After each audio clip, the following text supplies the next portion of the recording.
Investment market performance in 2018 has been a little bit more mixed than it has in recent years.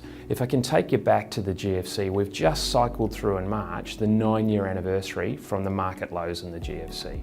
And what's happened since that time is we've had actually exceptional returns in equity markets of almost 300%, so almost 20% per annum compound returns over that period of time. So very, very strong results, really driven by the fact that back post the GFC, the world was full of fear and shares were cheap. We've seen a gradual economic recovery and we've seen central banks stimulate their economies. So what we've seen in the beginning of 2018, and something we've been talking about for a period of time, is a bit more volatility coming into markets. And really this is being driven by three factors. One is that shares are a lot more expensive now than they were 9 years ago. The second is that interest rates are starting to move up. And the third, and the last thing that's really driving a bit of volatility in markets, is central bank liquidity withdrawal. Well, as I mentioned earlier, we're seeing more volatility in markets and we're seeing mixed performance. In fact, across global share markets, Australian shares and listed property trusts, we're seeing quite negative returns into the first quarter of the year, between -1.5% and -6%. We're seeing more defensive asset classes like bonds pretty flat, and gold a slight positive, but we're seeing things like the Australian dollar and high yield bonds actually underperforming in this environment. So where the real change to this is, we've been on a one-way track of very, very significantly low volatility, rising market environment for some period of time. We're now seeing heightened levels of volatility and lower returns for asset classes, certainly year to date. As risk assets such as equity markets have moved higher in valuation over recent years, we've been actively taking risk off the table.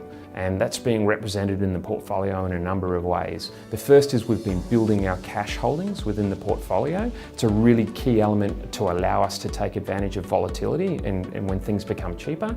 The second is we've been increasing our exposure to private markets within the portfolio, which is an unlisted property.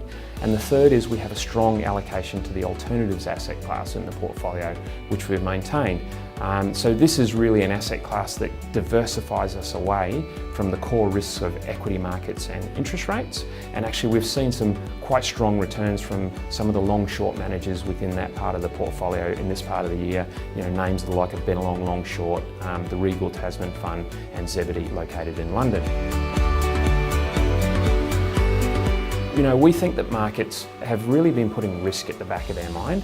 Given those factors I spoke about earlier around interest rates, liquidity withdrawal and valuations, we think it's coming more to the forefront of investors. And this is where we think the benefits of a truly diversified portfolio will really play into us being able to achieve our objectives for our investors in a more consistent return manner than if you had just a more of a market-linked portfolio. I think another key point there about future returns and where the portfolio is positioned at the moment is we remain incredibly active around managing exposures within the portfolio. So one of the key reasons that we've built cash is not for the return in cash at the moment. Anybody who's got a term deposit knows it's barely above inflation. It's a place for us to park liquidity when we think, or cash, when we think valuations are getting expensive. We would actually invite a bit of volatility into markets at the moment to allow us to take advantage of buying things tomorrow at a cheaper price than what we can buy them today. The performance of investment markets has been exceptionally strong in recent years, and we think going forward it's unrealistic to expect that the recent strength is going to be repeated. So as an example, global shares appreciated about 20% in 2017. Like, that's a big number. Now, things are more expensive and we think that we're not going to do anywhere near 20% in global shares this year.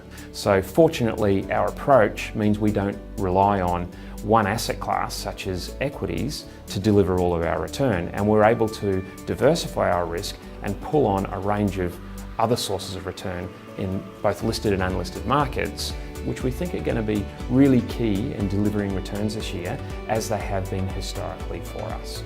So despite the lower return environment that we find ourselves in, we're really confident about achieving our investment